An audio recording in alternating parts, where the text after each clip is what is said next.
Welcome to OpenLine tonight. I'm here with Mark Binda, our Programming Director here at News Channel 5, and we're talking about the CBS Fall Primetime lineup. All the new shows coming to CBS, and we'll talk about some that are coming back and what's in store for them as well. But we're also taking your calls. So if you have a question about our programming, tonight's the night to call, or about one of the shows that you've seen teased for the fall. Our number is 615-737-PLUS. Go ahead and give us a call. We have a few calls lined up. I'm going to hop to Joyce. Hi, Joyce. Thanks for calling in tonight. Good evening. Thanks for taking my call. No problem. It's not exactly about new programming, although I'm anxious to see some of that, but it's about Mr. Binda's job as the Programming Director, and I want to compliment him for having this done some, and I wonder if they couldn't do it more regularly. And that is when there is a breaking news event, weather, whatever it might be. Instead of putting it on both stations, if they couldn't put it just on Channel 5 and then use the plus to continue for those of us who would rather watch, or it doesn't apply to us, whatever we were already watching on programming. Could that be done on some regular basis? Yeah, there's the difficult thing about that, and we have done that on occasion, as you said. We've done that a couple times recently with the CBS Evening News.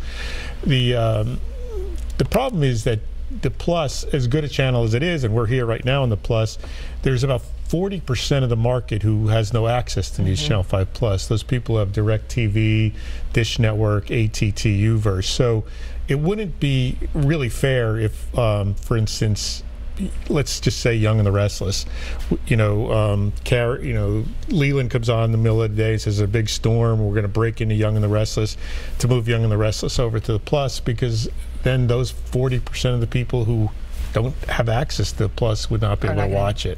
So that's why we choose a lot of times then to tape delay a show like Young and the Restless, Bold and the Beautiful, and then play it overnight, where everybody then has access to the show if they want to tape it. Are you saying that if we played it over on the Plus, we couldn't play it again? Right, yeah, don't ask me all the union rules, but it comes down to union rules where if you play the show more than once, you've got to pay the actors, and there's all these copyright rules I don't quite understand. But we know we're just showing it once. You have to get permission from CBS, and it's pulling teeth sometimes. Yeah. So. Joyce, I hope that answers your question. Well, I'm not a soap opera watcher, so I guess that part wouldn't apply to me, but maybe the rule is the same for other programming, I don't know. It would be the same for, like, if we were to interrupt Survivor, Big Bang Theory, anything like that. It would really be hard to tell those people, those 40%, hey, you don't get to see Big Bang Theory tonight because we aired it on the Plus. All right, well, then at least keep your local programming on the Plus when that happens. Thank you. I hear you. Thank you very much, Joyce, for calling in. We have another caller. Corey's on the line. Corey, thanks for being part of the show tonight. I'd like to know, based on Mark's experience, which of the new shows in the fall lineup does he think is most likely to get canceled? It happens so quickly. We were talking about this during the break. Shows really have a short lifespan to make it happen, to be a success. They really do. There are shows that will get canceled with 2 weeks. I mean, nothing's coming to mind right away, but I've seen shows get canceled after 2 airings. I mean, some shows, there may be shows in history that have gotten canceled after 1 airing. There actually have been, but it's a quick trigger. I hate to call any of my babies ugly. I like this show personally. I just don't think it's going to work, and it's the show 9JKL. First of all, the name of it is terrible. Right. It's a 3 apartments, 9th floor apartments J, K, and L, and we may show a clip of it later. And it's got a good cast. It's got Elliot Gould, Linda Lavin, people you know. It to me is a Everybody Loves Raymond wannabe. The premise is that their adult son is an actor in LA. His show is canceled. He's going through a divorce, so he moves back to New York, and his apartment is right between his mother and father and his brother, so hence 9JKL. And his parents are the nosiest people on the face of the earth. They make the parents on Everybody Loves Raymond look like they're not nosy, and these people are like constantly in this guy's life. And I think it's just such a one-note premise that unless they broaden it a little, that people are going to get tired of it. I happen to like it because the people in it, Elliot Gould and Linda Lavin, remind me of my in-laws. So I'm seeing a lot of my life in it. But I just don't think it's going to work. you know, me, myself, and I really liked it, and it was on last night, so people may have an opinion about that. It's a show that involves a life of a character named Alex Riley in 3 different time periods. So you kind of follow him as an 11-year-old boy, a 40-year-old man, and it's a 65-year-old man, and it's interspersed through the show. Really a clever concept, but you know, for the standard person who likes my standard 22-minute sitcom set in the living room, set in the workplace, it's going to be a bit of a stretch for some people. Okay, we're going to take a look at that one too, but let's do, Corey, by the way, thank you for your call, and if you have a question about our CBS fall lineup, go ahead and give us a call. We have a few lines open. We'll get to them. That's what I always do. We'll take as many calls as we can. Don't take me as an example. I thought CSI was never going to work. No, you didn't. You did? I was not. First of all, they put it on Friday nights at 8 o'clock. It just wasn't that good. I mean, but it got better. I mean, it obviously was a huge hit. It spawned all these other shows, but I just didn't think much of it when I first saw it. I kind of liked it. I just didn't think it would work. Okay, easy enough. Let's talk about S.W.A.T. That's one that is getting kind of a third life at this point. Yes. When I was a freshman in high school, it was on ABC, I believe, Saturday nights. Steve Forrest was Hondo. Robert Urich, that may have been his first show. And it ran for 2 or 3 seasons on ABC. Then 20 years later, it came out as a movie with Samuel L. Jackson, Colin Farrell, LL Cool J. And now it's coming back on CBS. You know, everything old is new again. CBS did really well 7 years ago with Y50. Last year, nobody thought MacGyver. It was a show I didn't think it would work. MacGyver, it did really well. It's done well for us. So shows like that are coming back. So this year we bring back S.W.A.T. Let's show people a clip. Sure. Okay, roll the clip.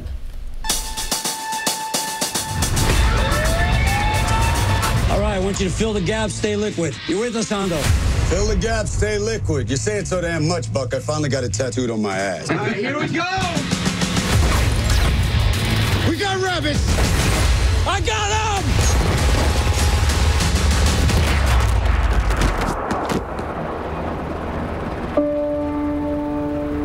Oh, God. I accidentally shot a kid. Civilian is down. I need backup. I got it, Buck. Hey, kid, look at me. Talk to me. What's your name? Raymond. You live here? I grew up 4 blocks that way. Ambulance went to the wrong spot. They're still 10 minutes out. This kid doesn't have 10 minutes. Get him on the truck. You and me, we got this. We both fight together. What happened? Our neighborhood is all shut to hell. Not our bullets. What about the bullet in that kid? It was a split-second call. Bullets were flying.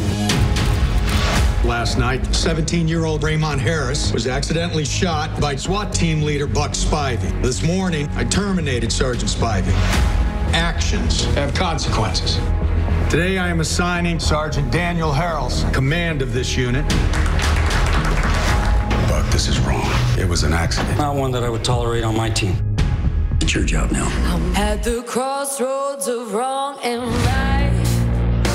This is the 3rd shooting here in the last 6 months. How many times have you told me there's a better way to do things here? Now's your chance to prove it. Hondo. We got some big promotion. Does that mean that you can do something about what's going on? I aim to try, Del. Well, I'll be watching. What color you supposed to be, brother? Black or blue? You're gonna have to pick. What's the word, Hondo? Raymond's still in surgery. We'll know more in the morning. It was an accident. True or not, Luca? There's too much bad history for a lot of these folks. You're under my direct command. No relationships allowed. Can I get my key back? How many times are we gonna let this happen? 30 minutes ago at the rally in Avalon Park, 2 victims killed. Dead cop, dead civilian. Start knocking some doors down. You were the one that saved me. You're the type of kid that I promised I would always try to protect. Taking the fight to South LA is just wrong. It won't work. Those are the orders. And this is my team. But we're gonna go a different way. Go!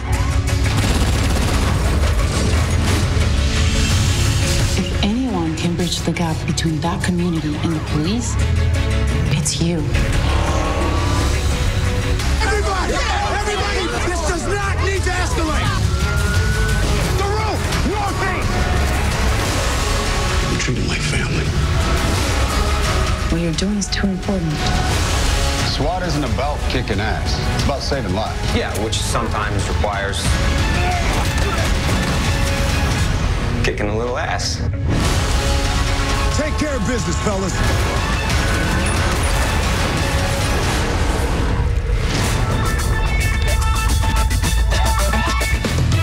Hey, ladies. Hey. One for each of us.